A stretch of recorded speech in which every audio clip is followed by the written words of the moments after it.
मी अशा एका क्षेत्रामधून निघालोय जिथं बिबट्याचं प्रमाण खूप जास्त आहे. आणि कसा निघालोय बघा, व्हिडिओ सांगतो तो. इकडं आलो होतो, इकडं बघा.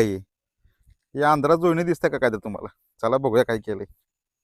वैभव शेड शिजलंय का नाही? वाजले ती 9:30 आणि अजून आमची चूल पिटवून आता आत्ता शिजाय ठेवलंय मटण.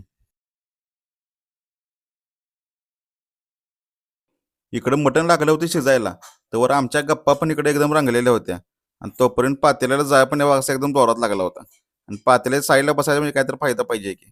मटण शिजल्या का नाही बघत बघत खायला सुरुवात केली होती. अशा चांदण्या रात्री मटण खाण्याची मजा रानात एकदम निराळीच असते. कसा कट आलाय बघा रश्याला. आता टेस्ट करूया, बघू कसा झाला सांगतो.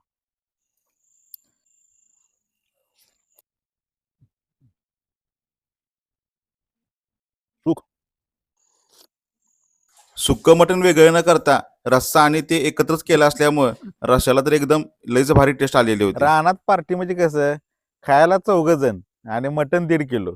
उगच प्लेटभर नाही खायचं, गरगरीत खायचं एकदम. व्लॉग कसा वाटला कमेंटमध्ये नक्की सांगा. आणि अशा फूड रिलेटेड व्हिडिओ बघण्यासाठी आपल्या चॅनलला नक्की फॉलो करा. भेटूया एका पुढच्या व्हिडिओमध्ये.